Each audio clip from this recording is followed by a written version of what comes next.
"Talk dirty to me," he said on our 1-year anniversary. We were in bed, making love. I felt a rush of panic in my chest. Fear.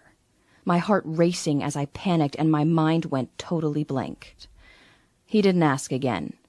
He closed his eyes like he was concentrating. And I wondered what he was thinking of. I wondered where he went. But the worst part happened later that night. It was a little after 2 a.m. when I woke up and found the bed empty. I pulled on my robe and padded out to the living room, thinking he'd gone to get a drink of water or something. And then I heard a sound that sent a chill through my whole body. I've always wondered why guys do that. Why would you need to watch porn when you've got a real woman right there? I know I don't have to tell you how worthless and ugly I felt. I acted like I was asleep when he came back to bed. Like I'd been asleep the whole time, burying my face in the pillow so he wouldn't see the tears. And lying there, feeling his breath on my neck, I knew I could do one of 3 things. I could ignore that this ever happened, bury my head in the sand and pretend we were happy. I could confront him. I could get mad at him for looking at other girls and thinking about other girls. I could be furious and yell at him and forbid him from ever looking at porn again and end up pushing him farther away. Or I could make the choice I did. I could learn the secret fantasies of my guy. Of all guys.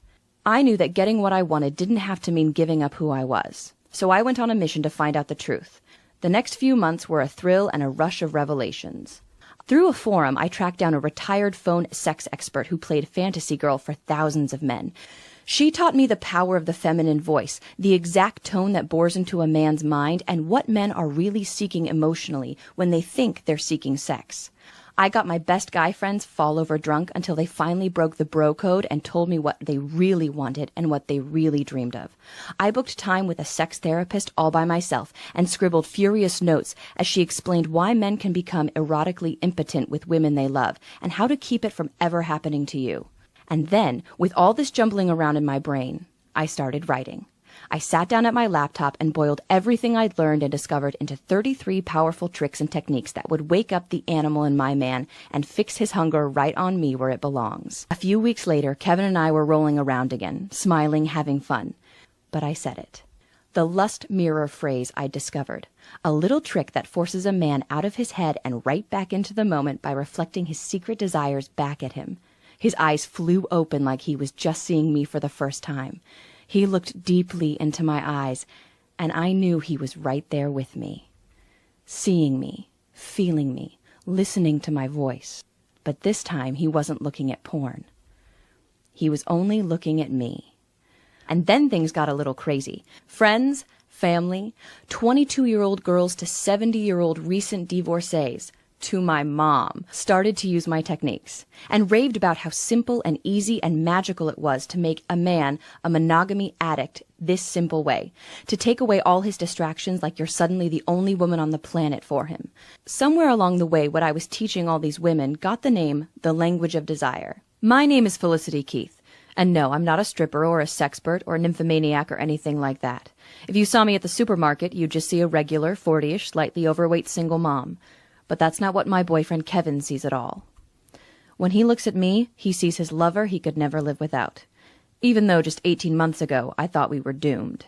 Now, I'm about to unlock this door for you, but first there's something I desperately need you to understand about love and passion and lust and the minds of men. Because this isn't just a power, it's a responsibility. Once you learn how to tease and gloriously torment a man this secret way, you'll be able to give him a more intense, pleasurable, connected, and erotic sexual experience sitting at a table at a restaurant acting completely innocent as far as everyone around you is concerned than his ex-girlfriend could in a whole sweaty, naked weekend. And this next thing is important. Listen to me closely. You'll be able to do all of this without ever acting or feeling like a slut. I know this sounds almost supernatural, and I can't wait for you to experience what it feels like to be so totally wanted. But this isn't magic. It's science. It's chemistry. Because the dirty, wonderful words and phrases you're going to learn have been psychologically designed to hit the masculine mind like a drug. And without even knowing why, he's going to come to you again and again to get his fix. So, are you ready to feel what it's like to be the only one for him?